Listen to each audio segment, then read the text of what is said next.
Há milhões de anos, minha casa ficava debaixo d'água. A Amazônia era um mar. De repente, montanhas começaram a se erguer. A Cordilheira dos Andes estava surgindo. Eu já tinha visto isso antes. A terra se contorcendo, formando mesas enormes, como o Monte Roraima, tão alto que os índios o chamaram Morada dos Deuses.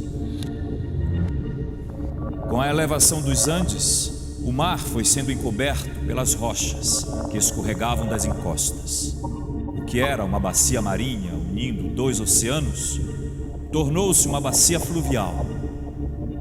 E a direção do novo rio se inverteu. Passou a correr dos Andes para o Atlântico. É o rio Amazonas.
O Mar Doce, que é como os colonizadores espanhóis chamaram o rio Amazonas, é o maior rio do mundo. Sua bacia, com a sua rede de rios e afluentes, é a maior bacia hidrográfica do mundo. Só ela guarda 1/5 de toda a água doce não congelada do planeta. Quando chegaram por aqui, os conquistadores ficaram sabendo da lenda das Icamiabas, tribos das mulheres sem maridos, que rebatizaram o Amazonas, como as guerreiras fabulosas da antiguidade. Daí nasceu o nome do rio. Essa pedra verde é um amuleto que elas faziam com a ajuda da lua. Chama-se Muiraquitã e é mágico.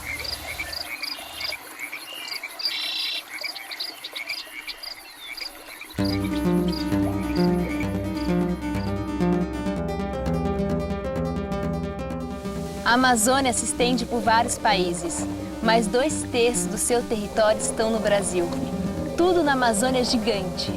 70% das florestas tropicais do mundo, 5% da superfície da Terra, 20% de todas as formas de vida do planeta.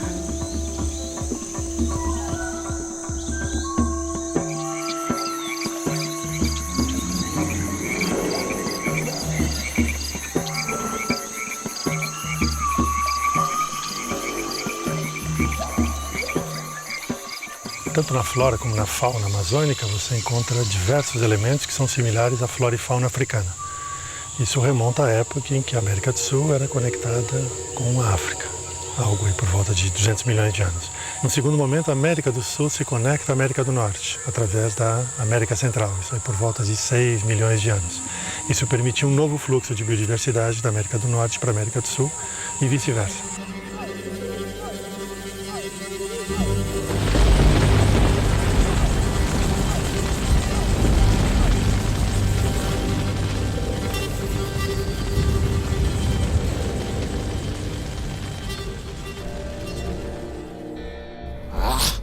Malditos céticos do clima.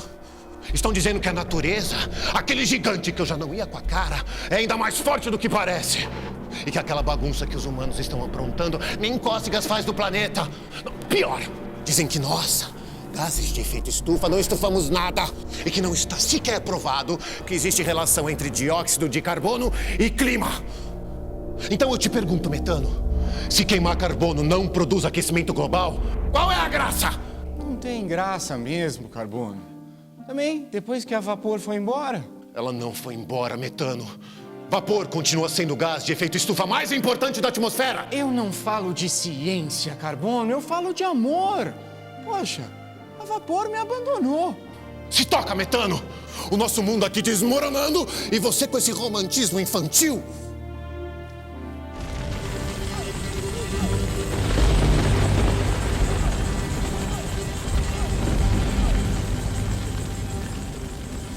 Existe uma relação direta entre degradação e lei. Onde a lei não é praticada, a floresta é devastada. A grilagem é a atividade primeira da sequência de atividades para o desmatamento. É a ocupação de terra pública, geralmente, por agentes privados, pessoas que estão interessadas lá em ocupar, extraem madeira, queima tudo e solta o boi. Esse boi ele serve mais para colonizar, para manter a terra, do que de fato para produzir. Ao longo dos últimos anos, muita gente desmatou e agora tem um grupo interessado em perdoar essas pessoas que desmataram e aumentar a capacidade de desmatar no Brasil. Esse grupo, ele vai na contramão do que a gente precisa, uma lei mais forte. Eles querem, pelo contrário, enfraquecer o Código Florestal no Brasil. Não importa se as populações são as tradicionais ou modernas, todos sofrem com as queimadas, porque elas desalojam e fazem perder os seus territórios e suas áreas de trabalho.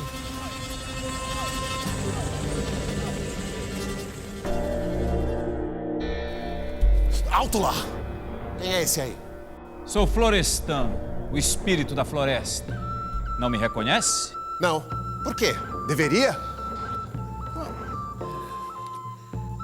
Florestan? Ah, conhece. Não.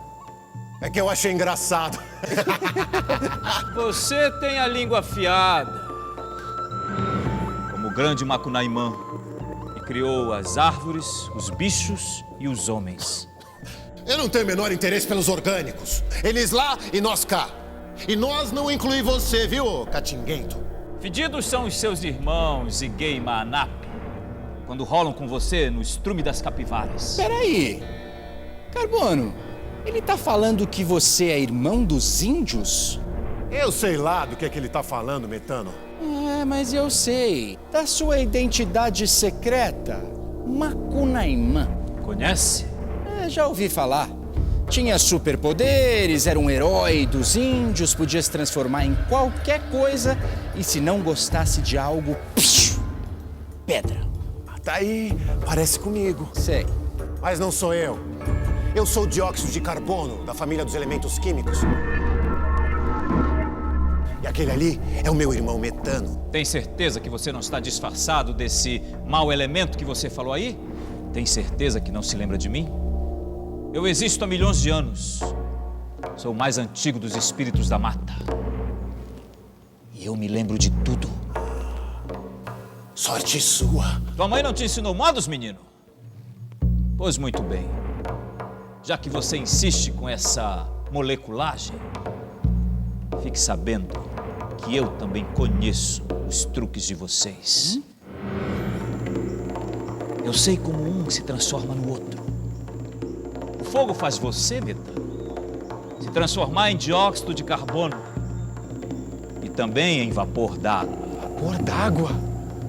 Tá vendo, Carbono? Eu sabia! O meu amor pela vapor estava escrito nas estrelas. A vapor é minha cara metade, é a minha costela de Adão, é minha evaporação. Ah, não. O fogo está me expulsando de casa. 2 fogos. O que destrói as florestas e o que seca a alma, a ganância. Por isso peço asilo na Ilha dos Eternos.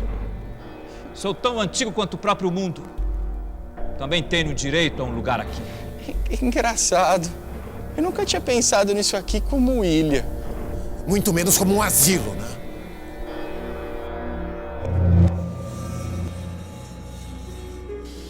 Fala sério, vocês devem estar me estranhando aqui, né? É que a Joyce saiu de férias e eu vim no lugar dela. É feio mentir, Julie. Fala a verdade. Você quer que eu conte que nós também somos espiões do clima? que estamos a serviço do IPCC? Claro que não. Isso não. Explica que a Joyce foi afastada porque carbono e metano descobriram a verdadeira identidade dela. Bom, vocês ouviram o Haroldo, né? Não interessa quem a gente seja de verdade. O que importa mesmo é que nós, formiguinhas, podemos sim fazer um estrago tremendo no equilíbrio climático.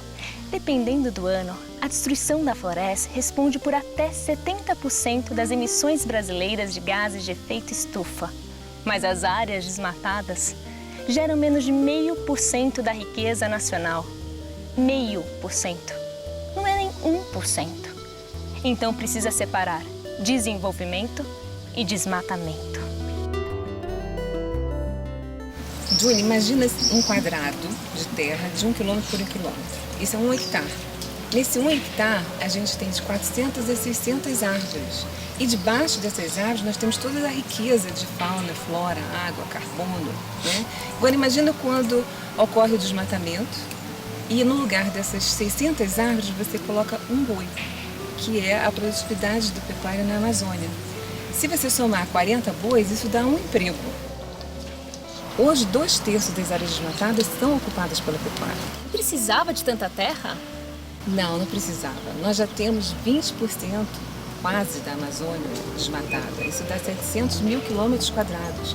Pra você ter uma ideia, isso é a soma dos estados do Rio Grande do Sul, Santa Catarina, Paraná, Rio de Janeiro e Espírito Santo. É muita terra.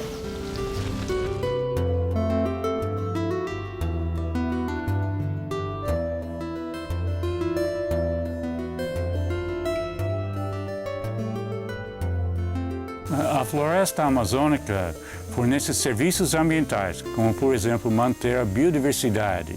Outro é de manter o ciclo de água, que está fornecendo água para chuvas, não só na Amazônia, mas também no resto do Brasil. A Amazônia ainda funciona como um sumidouro de carbono, ou seja, ela absorve mais CO2 da atmosfera do que emite de volta para a atmosfera pela respiração, compensando dessa maneira aquilo que está sendo emitido pelo desmatamento.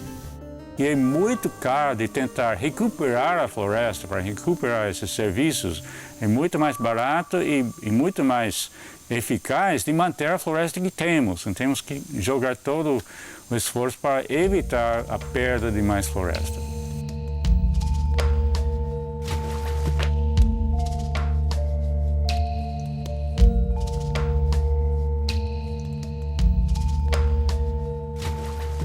Empresas ou países podem investir em programas de proteção e manutenção das florestas tropicais. São estes os tais créditos de carbono? Não, o mecanismo de compra e venda de créditos de carbono é outra coisa. É uma maneira nova de atribuir valor econômico à floresta em pé e desencorajar o desmatamento. Esse mecanismo estabelece metas de reduções de emissões. E quem não consegue atingir suas metas terá que comprar créditos de carbono de quem reduziu além das suas metas. Se as florestas fizerem parte desse mercado, o carbono armazenado nas árvores passa a ter um valor econômico. Com um mecanismo como esse, as pessoas ganham incentivos e o planeta, saúde.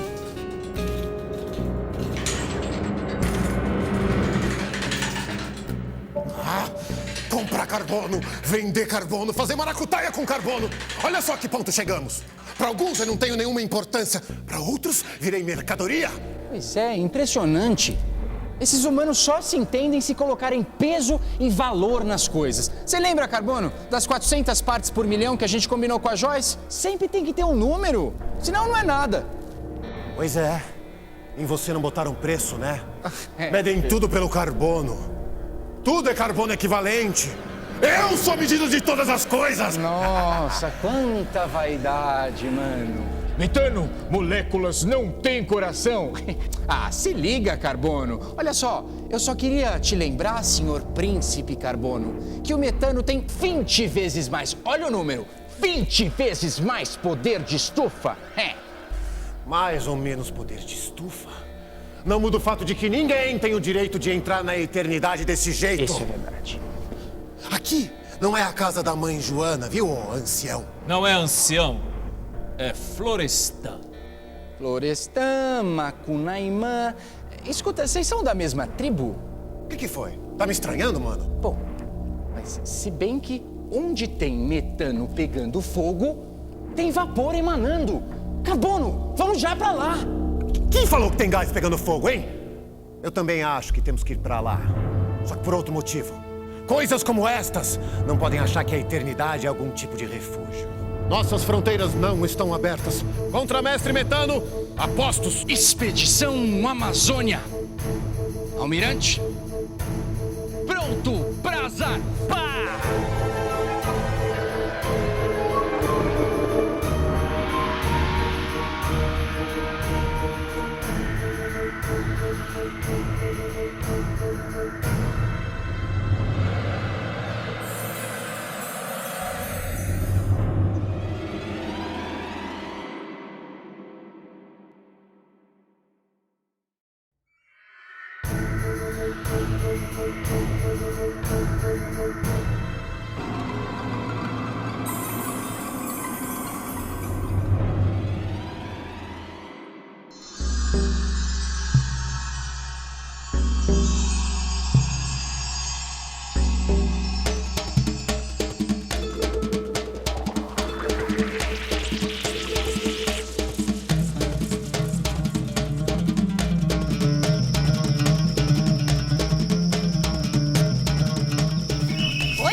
Reconheci vocês pela elegância do porte.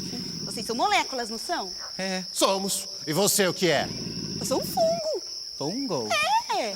Da galera genética da Amazônia. Eu sou ligadão das árvores. E vocês são meus convidados para a festa que vai rolar hoje no Bosque das Sumaúmas. Suma o quê? Sumaúmas. Festa! Festa! Tem festa na floresta. Que legal! Milhões de seres vêm para o encontro da biodiversidade. Patrocinado por nossas queridas Sumaúmas, as árvores mais populares dessa selva. Eu adoro dança. Eu também. Vai ter salsa, merengue, carimbó, mar abaixo. Fauna e flora estão convidadas. Que fauna e flora, rapá? A gente lá tem cara de fauna? E flora? Não. Eu sou o Almirante Carbono e este é meu contramestre Metano. Estamos aqui em missão repreensiva. Isso. Viemos avisar que a eternidade não é a residência da mãe Joana, mesmo que aqui seja. E que nossas fronteiras estão fechadas para estranhos. É que, na verdade, a gente não gosta muito dessa coisa de bagunça, sabe? Nosso negócio é alinhamento, organização atômica. Pouca gente, manja, tabela periódica. Apesar disso, já tivemos o desprazer de topar com um parente seu lá em casa. Moléculas não se alinham com orgânicos. Principalmente se tiver na cara pintada. Desculpa se lhe ofendi, colega. Entretanto, faço você notar, Almirante, que apesar da minha simplicidade e da minha cara pintada, conheço a evolução que levou das moléculas mais essenciais como você e seus ancestrais aos seres mais complexos e numerosos dessa floresta, passando por organismos mais básicos como eu. Lembro a você, Almirante, que há fortes laços entre nós, mesmo que isso lhe desagrade. Todos somos partes da mesma biosfera. Bem, se quiserem aparecer, estão convidados. Vai ser uma festa bem família. Venham. Então, volta aqui. Gorgonzola.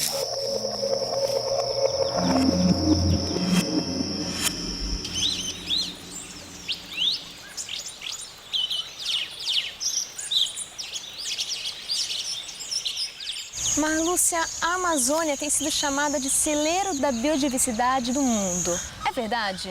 É verdade sim, Júlio. Olha, biodiversidade quer dizer diversidade, variedade e riqueza da vida no planeta. A Amazônia contém quase 20% de toda a riqueza das espécies que existem no planeta. Para você ter uma ideia, a biodiversidade é tão importante que aqui na Amazônia não é o vento, mas sim os animais que são responsáveis por espalhar as sementes das árvores da floresta.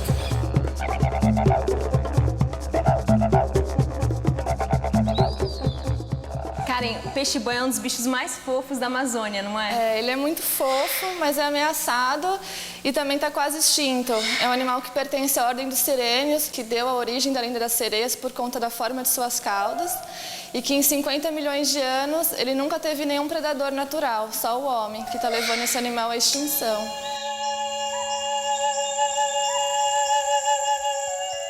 Qual é o impacto das mudanças climáticas sobre o peixe-boi? Esse impacto é direto, né? Apesar da seca ser um fator climático normal na Amazônia, ocorrer esporadicamente, temos observado, né, nos últimos anos, uma maior intensidade, uma maior frequência desse fenômeno, né? No ano passado, foram mortos cerca de 1.000 peixes-bois que ficaram isolados nos poços e nos lagos da bacia amazônica. Não há como levar a proteção a esses animais durante esses períodos. Só a consciência, né, de não matar um animal desse pode salvá-los nesse período.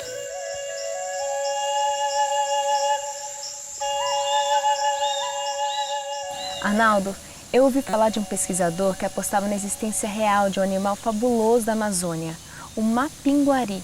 Que bicho era esse? Pois é, o mapinguari é um desses elementos aí das tantas lendas amazônicas, e ele sempre foi descrito como um animal gigante que protegia a floresta, que parecia com uma preguiça. Esse pesquisador em questão era o David Oren, que trabalhava no Museu Geld. Curiosamente, quer dizer, nos anos 90, os pesquisadores do Museu Geld encontraram um fóssil de uma preguiça gigante, chamada de megatério. Isso aqui nós achamos mais recentemente, né, uma família, na realidade, de preguiças gigantes. É difícil você imaginar animais de grande porte, como o megatério, que alcançava até 4 metros de altura, e o mastodonte, que era maior do que um elefante, caminhando dentro da floresta densa. Eles são evidências de que certamente nós tínhamos grandes áreas abertas, de savana ou cerrado. Quer dizer que essa floresta que a gente luta para preservar nem sempre foi uma floresta? Nem sempre. Na verdade, com uma alternância climática, isso construiu uma certa diversidade de paisagens aqui na Amazônia, que vão de florestas montanhosas, de florestas tropicais úmidas das terras baixas, ou mesmo formações abertas, como no caso do Rio Negro, onde tem grandes extensões de areias brancas, ou se não, os cerrados, como nós já comentamos, que estão dispersos pela Amazônia. E, Heloísa, foi o David Oren que achou isso? Não, não foi o David. O David não teve sucesso na missão dele, mas ele ainda continua procurando o mapinguari vivo. Vivo? Vivo. Eu vou tentar um contato. Identifique-se, estranho! Tem lebre nesse mato. Lebre? Carbono! Que isso?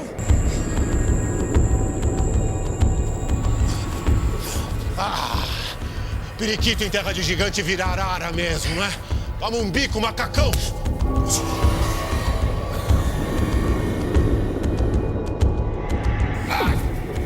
Carbono!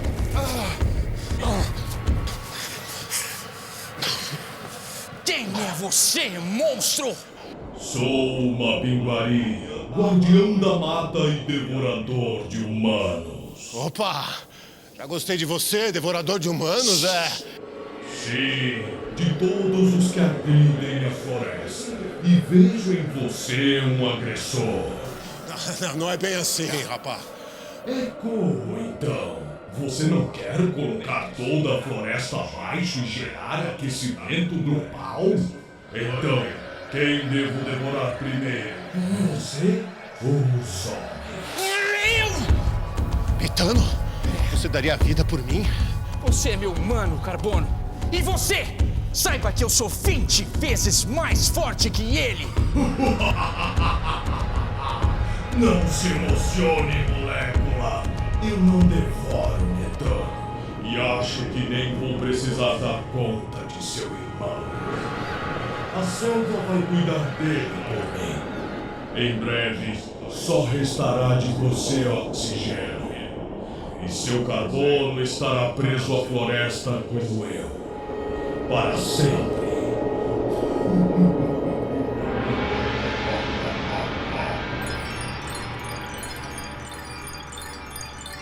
O que acontece com a floresta? A floresta é um organismo vivo, né?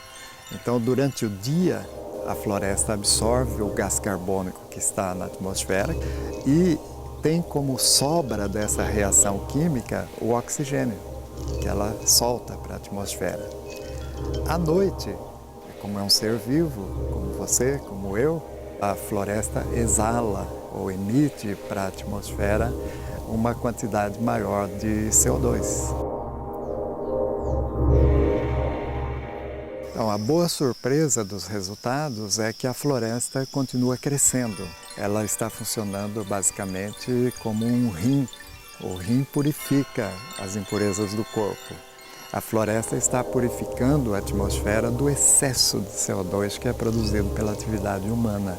Surpreendentemente, então, a floresta está se beneficiando de um certo excedente de CO2 na atmosfera, usando isso como se fosse um fertilizante para o seu crescimento.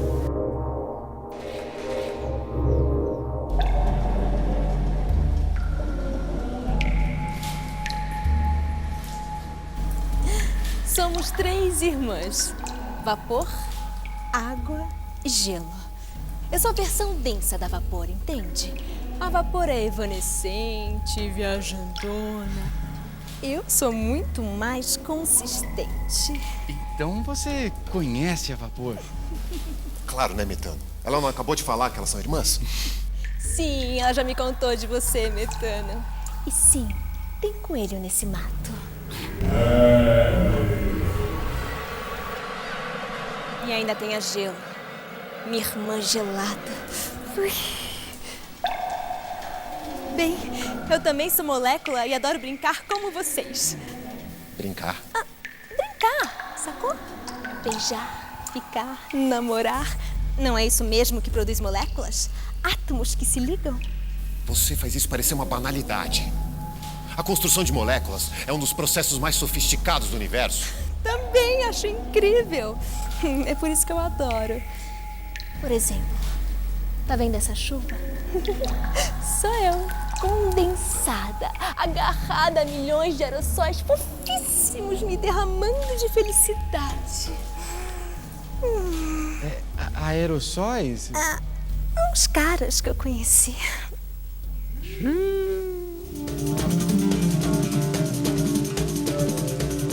A floresta, ela, na verdade, ela emite para a atmosfera algas microscópicas, grãos de pólen e uma série de outras substâncias, formando pequenos núcleos de condensação de gotas de chuva que são usados. Como tem uma abundância de vapor e relativamente poucos dessas partículas sólidas, desses aerossóis, rapidamente gruda muito vapor em cima de uma partículazinha dessas, pesa rápido e já cai a chuva.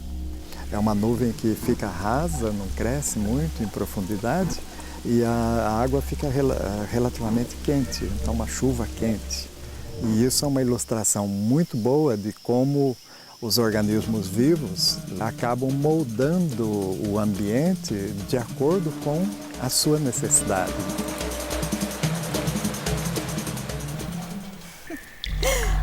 Vocês não vêm, meninos? Opa, vamos lá, bro! Bro, Metano, bro? Então não somos mais expedicionários em missão punitiva? Vamos agora nos misturar a essa multidão de orgânicos. Relaxa um pouco, mano. Vamos lá. Só dançar um mar abaixo, um carimbó. Vamos lá. Eita.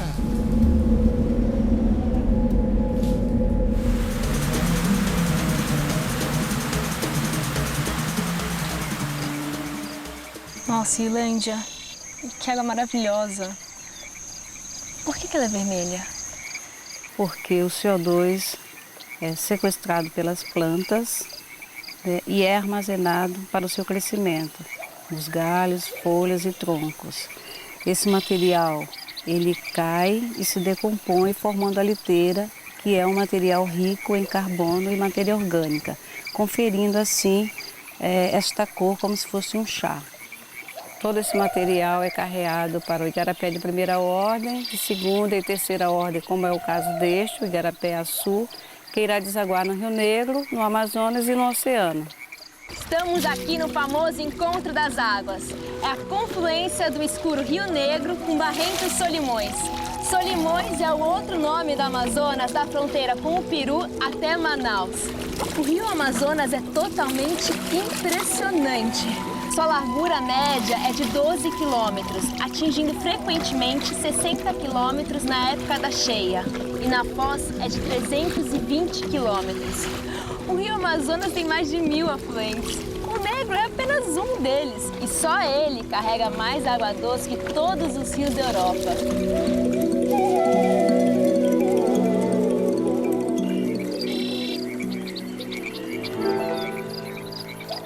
Oi, fungo.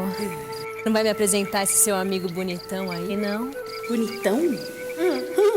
É um boto cor-de-rosa. É, bonitão. Moço elegante, charmoso. Gosto bem disso. E eu gostei de você, mãe d'água. Não sou mãe d'água. Para os íntimos, é só...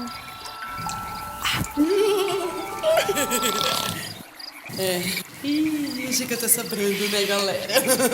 Valeu aí, botou. Até mais, Água. Precisando de mim? Tô lá na suma uma.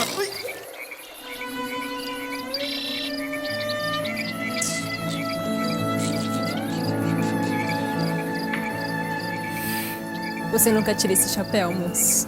É por causa do furo na cabeça, entende? Seja, então. E você brilha como uma joia, sabia? Você diz isso pra todas. Conheço tua fama. Fama? Esquece a minha fama.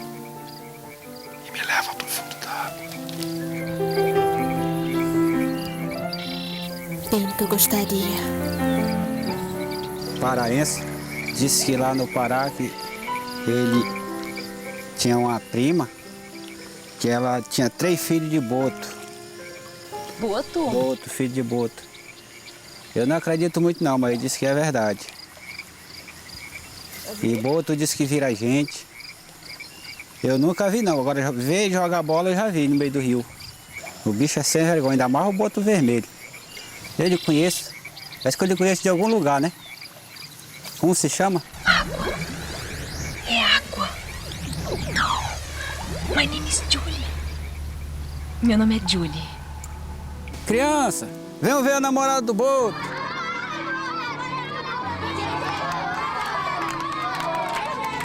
Calma, galera, eu nem conheço ele de verdade. Estamos em Catalão, uma vila flutuante à beira do Rio Negro. O rio é tudo para um ribeirinho. É sua subsistência, sua pesca, o lazer de seus filhos, o chão líquido sobre o qual sua casa se assenta e a estrada que liga a vila aos outros lugares. Por isso, se a água desce e o rio seca, acaba tudo. As telhas arrebentam porque são de zinco e não aguentam as casas se entortando. O ano letivo acaba porque não há como os professores chegarem de fora. A pesca acaba. Sem água, a vida fica em suspenso.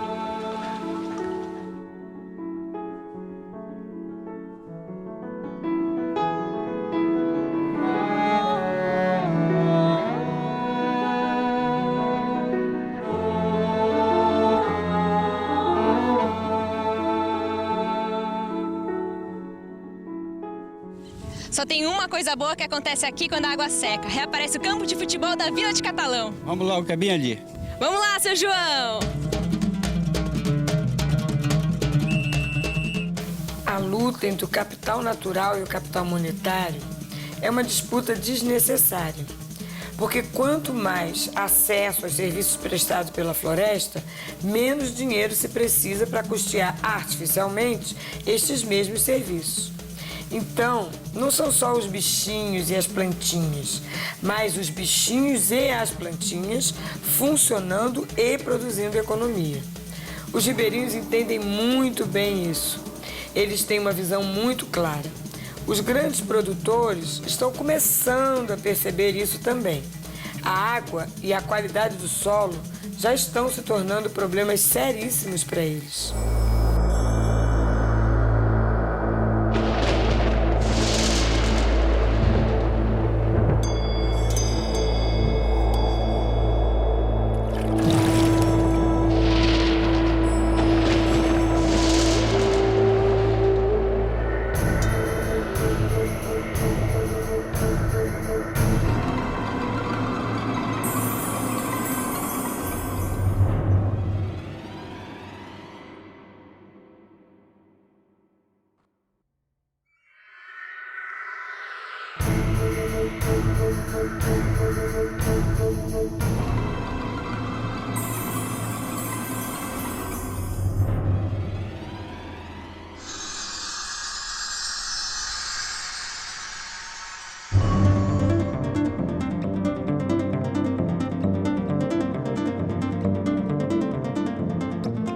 bacurau, bugio, acari, anta, cutia, jabuti, curiango, pirarucu, quero-quero, quiriquiri, sagui, tamanduá, tatu, tico-tico, trovoada, tuim, uirapuru, uru, zabelê, jacaré, onça, caxinguelê.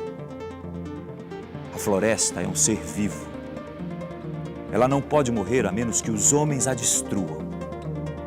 Se conseguirem, os rios desaparecerão, as árvores queimarão, o solo e as pedras racharão.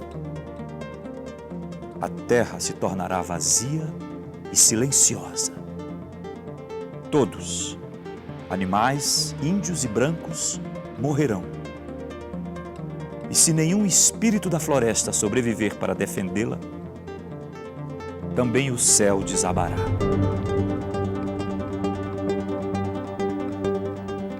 Morro de medo que os homens transformem esse pesadelo em realidade.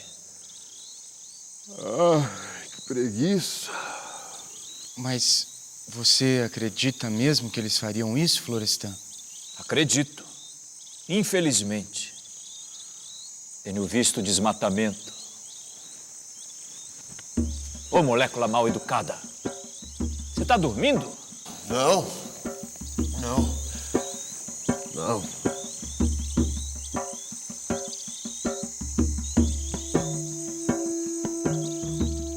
A relação dos antigos habitantes amazônicos com o meio ambiente era bem diferente do que a gente vê hoje na nossa sociedade. Eles dependiam desse ambiente, dessa floresta, mas eles não a destruíam, né? Eles tinham uma relação, a gente pode até dizer, de respeito, porque eles sabiam que a sobrevivência dependia deles. Então, se a floresta não existisse mais, ia ficar muito complicado a sobrevivência deles. Agora, uma pressão desenfreada compromete o futuro da floresta e também o seu passado. Com o avanço do desenvolvimento, sítios arqueológicos, como este do Laguinho, e outros 200 na mesma região, podem acabar soterrados, debaixo de condomínios ou pela agricultura mecanizada. Não é só floresta que a gente perde com desmatamento, é também conhecimento. Nos lugares da Amazônia onde já existe bastante desmatamento, o mecanismo de formação de nuvens e chuvas é bastante modificado. Não tem tanto vapor d'água e, por outro lado, como efeito das queimadas, formação de poeira, tem muita partícula na atmosfera, tem muitos aerossóis. Então agora faça o quadro. Você tem menos vapor e tem muita partícula. Não vai formar uma gota pesada, grossa e cair logo. E as nuvens que vão se formando não precipitam logo. Essas nuvens têm 2 caminhos possíveis, então. Caminho 1 é que essa nuvem vai acabar sendo dissipada e não vai precipitar. Caminho 2 é que sim, vai chover, mas como tinha formação de gelo, é uma chuva em forma de tempestade praticamente, uma chuva muito intensa que pode ter ventos fortes, pode ter a formação de outros fenômenos como raios e relâmpagos. Ai, meu Deus do céu! É minha irmã Gelo. Ela tem pacto com os raios. Morro de medo dela. Esquece as tuas irmãs e me leva para os igarapés. Você sempre foi meu único amor. As outras eram cunhãs passageiras, você, minha pedra preciosa, você é o ar que eu respiro. Tome Muraquitã. É seu. Quando me ajudou a fazer, a lua bem que me disse que meu coração era do boto. Eu vou na frente, minha Amazona, que a gente não tem medo de bicho. Mas tem de chuva.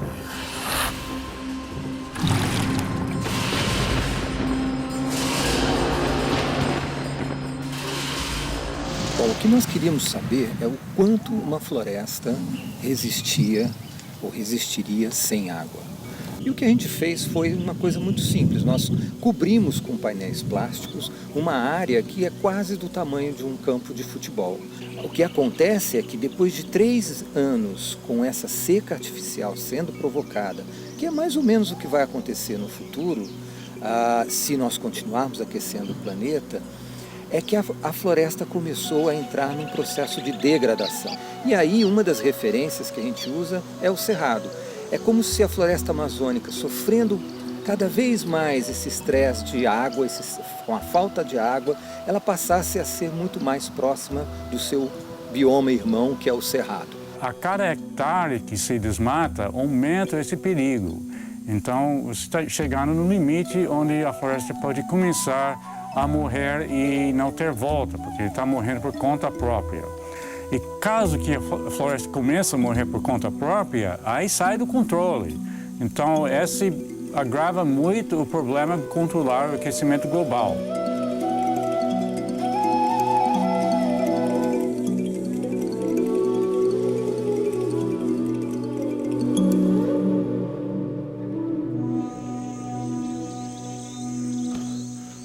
Você falou de incêndio, a gente ainda não viu nenhum.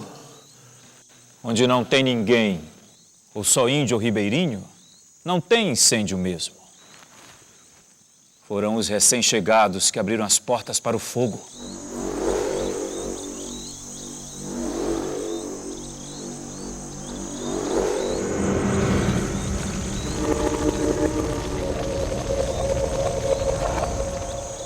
Olhe bem para mim, Carbono. Você não se lembra ainda? Ai, para! O que você está fazendo com ele, ô seu Matusalém? Não sou eu. Ele está perdendo seu carbono, se ligando à floresta, voltando a ser o que sempre foi. Macunaímã. Ai, que preguiça. Carbono? O almirante? Dióxido? Acorda! Acorda, Carbono!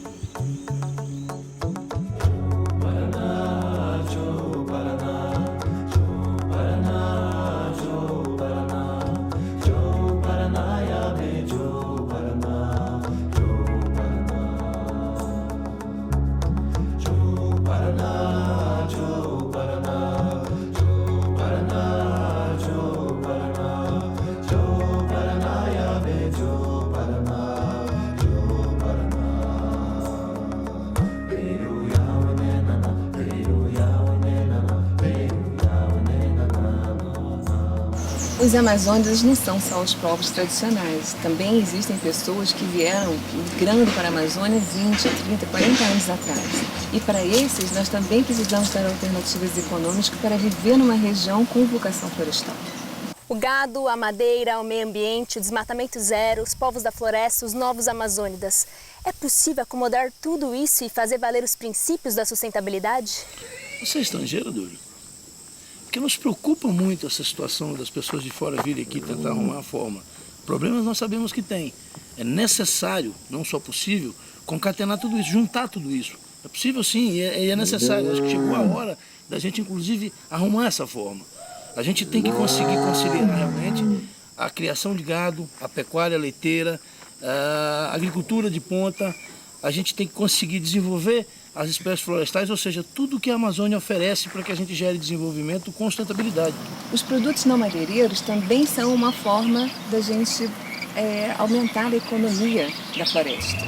Né? O que são os produtos não madeireiros? São os óleos, as resinas, os frutos. Só que a economia dele ainda é muito incipiente, né? É muito pouco usado na Amazônia.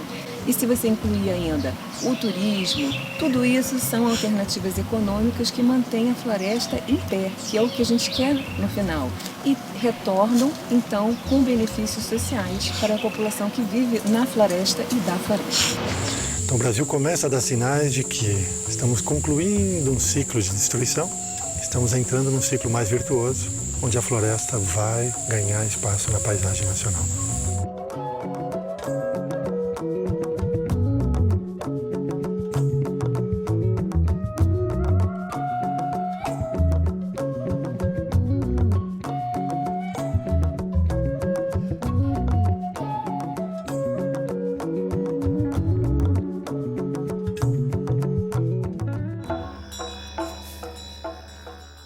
Ei, eu te conheço. Você não é moléculo, nem homem, nem branco. Só descoloriu assim porque tomou banho no pé de sumé. É meu irmão, Macunaímã, que voltou para se divertir com Ziguê. Ei, lembra como a gente tomava banho com as cunhãs nos igarapé? Como você se transformava em sapo, em formiga, em lama e enganava nós tudo. Até esse índio velho seu mano aqui. Lembra quando você, num sopro, erguia do chão qualquer defunto?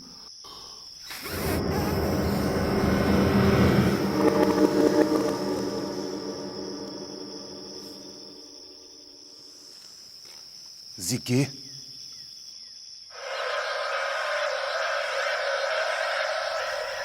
Macunaímã. Você mudou tanto, Carbono. É meu irmão Macunaímã. Meu irmão Macunaímã. Macunaímã, criador do mundo e pai dos homens. Seu lugar é namorada dos deuses. Peraí. Você não é pai de ninguém, não. Também não é irmão desse palhaço aí. Você é meu irmão. Homem branco chama Ziguê de palhaço. Ziguê não é palhaço. É indígena. E metano não é homem branco. Metano é molécula. Prazer. Saudações químicas. Ouçam o pássaro sagrado. Você precisa ir, Macunaímã. Carbono.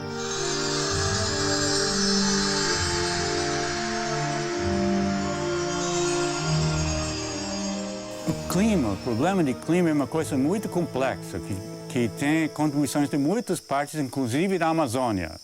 É muito importante não ficar nem otimista nem pessimista quando se fala da Amazônia, porque se for otimista, se pensa que tudo vai se resolver de conta própria, ninguém precisa fazer nada.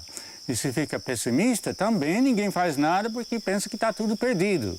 Então é muito importante se manter sempre ativo.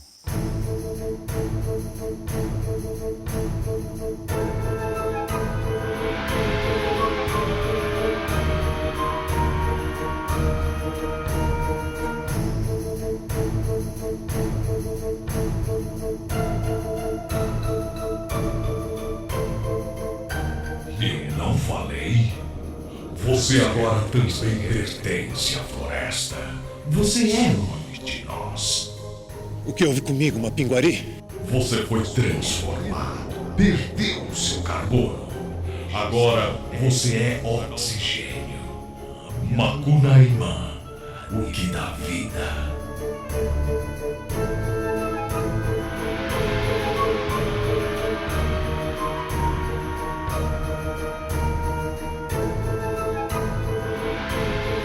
Lá em cima, na morada dos deuses, onde o futuro encontra o passado, viu o grande Macunaímã transformado em vento, sem mais nenhum peso que o vento, olhando os anos passarem e aquela imensa floresta se recompondo aos seus pés.